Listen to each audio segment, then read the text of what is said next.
Selamat datang di channel Cerita Cinta. Channelnya cerita cinta romantis. Sebelum lanjut, mohon dukungannya dengan like dan subscribe dulu. Gairah Sang Pemuas, bagian 2. Pengarahan dilakukan oleh Ketua BM. Seluruh mahasiswa melakukan beberapa kegiatan bermanfaat, dan dilanjutkan dengan pengenalan kampus. Mereka dipersilahkan untuk menjelajahi area kampus. Saat itulah, semua orang memanfaatkan waktu saling berkenalan. Gusti menemukan banyak orang yang mengajaknya bicara.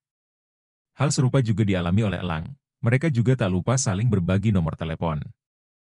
Dari banyaknya orang, ada satu gadis yang mencuri perhatian Gusti, yaitu gadis bernama Widi. Alasan Gusti hanya satu saat melihatnya, yaitu karena Widi adalah yang tercantik. Tidak seperti gadis lainnya, Widi hanya menyapa Gusti dengan senyuman. Memang tadi malam, Gusti sudah menemui perempuan cantik di kamar. Namun gadis yang dilihatnya sangat berbeda dengan Ana. Widi memiliki harisma yang sangat berkesan, gadis itu memiliki nada bicara lembut dan tatapan meneduhkan. Apa dia aktris? Bisik Gusti pada Elang. Kenapa? Baru lihat cewek kota. Tanggap Elang yang berusaha menahan tawa. Nggak semua cewek kota begitu kan? Balas Gusti santai. Kau benar. Nggak semua cewek kota seperti Widi, sahut Elang sambil meletakkan siku ke pundak Gusti. Nanti kita ajak dia ngobrol pas lihat-lihat area kampus, usulnya enteng. Aku nggak bermaksud begitu kok. Cuman pengen tahu aja, Gusti buru-buru membantah. Elang terkekeh, ia mencoba memahami sisi lugu Gusti. Ya udah, ayo kita jalan, ajaknya santai. Dia dan Gusti segera memasuki area kampus, begitupun mahasiswa baru lainnya. Banyak orang yang bergabung bersama Gusti dan Elang, mengingat sosok Elang yang begitu supel. Orang yang agak pendiam seperti Gusti, merasa nyaman berteman dengannya. Ospek dilakukan selama seharian penuh. Di akhir, Ketua BM memanggil nama-nama mahasiswa baru yang menarik perhatian. Tentu saja, Gusti menjadi salah satu mahasiswa yang disebutkan untuk maju ke depan. Dia dan Widi menjadi perwakilan program studi arsitektur. Hal yang lebih mengejutkan, Elang juga menjadi salah satu mahasiswa terpilih untuk maju ke depan. Selain karena para serupawannya, Gusti, Elang, dan Widi juga diketahui sering bertanya serta menjawab saat kegiatan ospek berlangsung. Semua orang bersorak nyaring saat mereka maju ke depan. Saat itulah, Gusti bisa berinteraksi dengan Widi untuk pertama kalinya. Malu-maluin banget ya, diam-diam Widi berbisik ke telinga Gusti. Iya, semua orang pada ngelihatin kita, tanggap Gusti. Dia menatap Widi selintas karena masih enggan. Rasanya aku pengen sembunyiin wajahku, keluh Widi yang malu-malu melihat ke depan. Apa yang harus disembunyikan? Wajahmu cantik begitu kok, celetuk Elang yang sejak tadi berdiri di sisi kiri Widi. Apaan sih? Widi terkekeh sambil geleng-geleng kepala. Kenapa? Udah sering dapat pujian begitu ya? Timpal Elang nyungir. Iya, basi tahu nggak? Balas Widi, dia kesulitan menahan senyuman. Yang bisa basi itu nasi, Neng. Canda Elang. Dia memang tipe lelaki yang mudah sekali akrab dengan seseorang. Gusti yang sejak tadi mendengarkan, hanya bisa sesekali tersenyum. Dia merasa harus beradaptasi lebih baik lagi, terlebih suasana kota masih sangat baru baginya. Hal yang membahagiakan saat itu, Gusti mendapatkan hadiah dari pihak penyelenggara ospek. Dia mendapat hadiah berupa peralatan tulis dan uang. Sekarang Gusti dan Aman sudah berada di bus, mereka dalam perjalanan untuk pulang. Gimana, Gus hari pertamamu? Cetus Aman memulai percakapan. Lumayan, kalau kau? Gusti berbalik tanya. Ya begitulah, kan baru hari pertama. Oh iya, cewek yang namanya Widi itu cantik banget. Kau punya nomornya nggak? Tanya Aman antusias. Punya, tapi aku nggak bisa kasih ke kamu begitu aja. Kenapa gitu? Aku ini kancamu loh. Aman menatap malas, namun tatapannya segera berubah menjadi penuh selidik. Oh, atau jangan-jangan kau juga suka sama Widi? Mawar mau dikemanain dong? Tebaknya sinis. Plak. Gusti langsung menggeplak jidat Aman, mengingat temannya itu asal bicara semaunya. Asal aja lambemu itu, Maan. Lagian aku sama Mawar itu cuman teman, geram Gusti. Memang begitu. Sebelum pergi dari kampung aja pelukan dulu, sahut Aman yang enggan percaya. Terserahmu lah. Balas Gusti kesal. Tak lama kemudian, bus berhenti. Gusti dan Aman hanya perlu berjalan kaki sebentar untuk tiba di kos-kosan. Kini Gusti baru saja tiba di depan pintu kamar kosnya. Saat itulah Ana menghampiri. "Hei!" tegur Ana tersenyum. Pupil mata Gusti membesar. Dia refleks menghindari Ana. "Maaf mengejutkanmu. Aku hanya ingin meminta maaf tentang yang terjadi tadi malam. Aku harap kau bisa memakluminya," ujar Ana. "Ah, itu. Tidak apa-apa. Aku harap itu tidak terjadi lagi," Gusti menanggapi dengan senyuman kecut. "Aku janji itu tidak akan terjadi lagi. Kenalkan aku Ana." "Kau pasti mahasiswa baru ya?" kata Ana seraya mengulurkan tangan. "Iya, namaku Gusti." Gusti menyambut uluran tangan Ana. Perempuan tersebut menggenggam tangannya cukup erat, memasang tatapan lekat yang justru membuat Gusti agak takut. Aku mau istirahat," imbu Gusti karena tangannya tak kunjung dilepaskan Ana. "Ah, maaf. Wajahmu bikin aku nggak fokus," ungkap Ana gugup. Ia segera melepas tangan Gusti, membiarkan lelaki itu masuk ke kamar. Ketika sudah di kamar, Gusti langsung mengunci pintu. Dia merasa perempuan seperti Ana agak mencurigakan. Sebelum istirahat, Gusti mandi terlebih dahulu. Selanjutnya dia tiduran di ranjang. Gusti tertidur dengan cepat karena kelelahan. Duk, duk, ah, ah. Suara berisik membangunkan Gusti dari tidur. Dia mengerjapkan mata dan duduk. Mencoba menemukan sumber suara yang mengganggu tidurnya. Setelah didengar dengan seksama, ternyata suara tubrukan serta erangan perempuan tersebut berasal dari kamar sebelah. "Apaan tuh?" gumam Gusti. Dia mulai curiga dan mengira-ngira. Perlahan dirinya tempelkan telinga ke dinding. Maka, semakin terdengar jelas suara erangan perempuan itu. Gusti bahkan juga mendengar samar-samar suara erangan lelaki. Wajah Gusti memerah. Dia merasa, kalau erangan yang didengarnya adalah suara orang sedang dinas kenikmatan. Tok, tok, tok.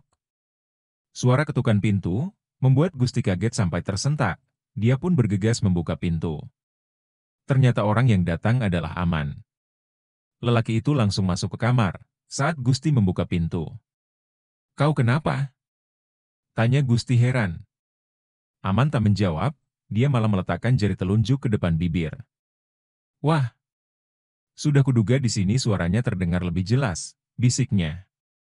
Dia jelas membicarakan perihal pemilik kamar kos di sebelah Gusti. "Menurutmu mereka?" Gusti nggak mengakhiri kalimatnya. Dia yakin Aman pasti mengerti. "Bukankah sudah jelas kalau mereka sedang ngebreh, Gus?" ucap Aman penuh keyakinan. "Itu kamar anak kan ya?" Gusti memastikan. 100%. "Kan tadi malam kau lihat sendiri. Ibu kos buka kamar yang itu buat pindahin dia," tanggap Aman. Dia duduk menghempas ke tepi ranjang. "Aku tadi sempat lihat Ana ngobrol sama cowok, loh. Kayaknya itu cowok yang sekarang main sama dia," lanjut Aman. Bertepatan dengan itu, Gusti dan Aman dibuat terkejut bersama. Sebab suara hentakan dan erangan di kamar sebelah semakin menjadi-jadi. Sayang. Cabut dulu, jangan di dalam." Suara desahan dan erengan makin terdengar jelas dari kamar sebelah. Aman makin terperangah dan menyeringai pengen, lain halnya dengan Gusti. Ia makin kecut dan geram dengan apa yang terjadi dengar suara-suara enak itu. "Anjir. Padahal Ana tadi baru saja minta maaf sama aku loh. Aku sepertinya harus cari kos-kosan lain, Maan," seru Gusti. "Kau juga kan?" tanyanya. "Kita sepertinya nggak sepemikiran, Gus." Aman berdiri dan memegang pundak Gusti. Perlahan dia mendekatkan mulut ke telinga Gusti. "Kau nggak tertarik? Aku dengar Ana itu wanita bayaran," bisiknya. Mata Gusti terbelalak, ternyata benar ada sesuatu yang mencurigakan dari sosok Ana. "Awalnya aku mengira itu hanya gosip. Tapi setelah mendengar suara nikmat dari kamarnya, aku yakin itu benar. Ungkap Aman. Dan kau, Maan? Gusti langsung mendorong Aman. Aku mau keluar aja, dengar orang begituan bikin aku nggak bisa tidur. Keluhnya sembari mengenakan jaket. Aku di sini aja nggak apa-apa kan? Tanya Aman. Iya. Awas aja kalau kau berani ngajak anak masuk ke sini, aku tempeleng kau. Timpal Gusti sambil mengarahkan kepalan tinju kepada Aman. Namun temannya tersebut malah rebahan keranjang seraya memainkan gawai. Weh, dengar nggak apa yang aku bilang tadi? Tegur Gusti yang sudah berdiri di ambang pintu. Iya, iya. Dengar kok aku, tanggap Aman santai. Hati-hati, Gus. Di kota banyak cowok yang doyan cowok ganteng. Serunya nyungir. Gusti mendengus kasar. Lalu barulah dia keluar kamar dengan ekspresi cemberut. Dirinya melangkah tak tentu arah keluar dari area kos-kosan. Di malam yang gelap, Gusti menyusuri pinggiran jalan sembari memasukkan dua tangan ke kantong jaket. Saat hampir mendekati lampu merah, dia melihat dua wanita bergaun kerlap-kerlip dan seksi. Parahnya, kedua wanita tersebut terus menatap Gusti sejak pertama kali muncul, padahal posisi mereka masih jauh. Gusti berhenti melangkah. Firasatnya tidak enak ketika menyaksikan dua wanita itu berjalan mendekat. Apa di kota ini banyak wanita kerja begituan ya? Gumam Gusti. Meski merasa terancam, dia merasa penasaran. Sebab dirinya merasa ada yang aneh dengan tampilan dua wanita itu. Tapi, kenapa wanita badannya besar begitu ya? Gusti memicingkan mata, dua wanita tersebut kini berani melambaikan tangan kepadanya. Mereka bahkan berlari kecil agar bisa lebih cepat menghampiri. Keduanya juga terkesan seperti ingin berdahuluan. Saat kian mendekat, Gusti bisa mendengar suara dua wanita tersebut saling beradu. Ia juga bisa melihat mereka secara lebih jelas. Astaga naga! Dia ganteng banget, Cin. Parah. Dia milikku. Aku yang pertama kali lihat. Enggak. Dia milikku. Dua wanita itu terdengar berdebat. Suara mereka jelas bukan wanita tulen, alias suara pria yang terdengar dibuat-buat seperti wanita. Ya, mereka tidak lain adalah dua bonceng jalanan yang sedang mencari mangsa. Anjir! Ternyata siluman. Rutuk Gusti yang baru sadar. Dia langsung berbalik badan dan berlari secepat mungkin, dirinya bahkan tak berani menengok ke belakang lagi. Sementara di belakang, dua bonceng tampak berlari terseok-seok karena sama-sama mengenakan gaun ketat. Mereka terpaksa melepas sandal slop, agar bisa mengejar Gusti. Karena mendesak, Gusti berbelok memasuki gang.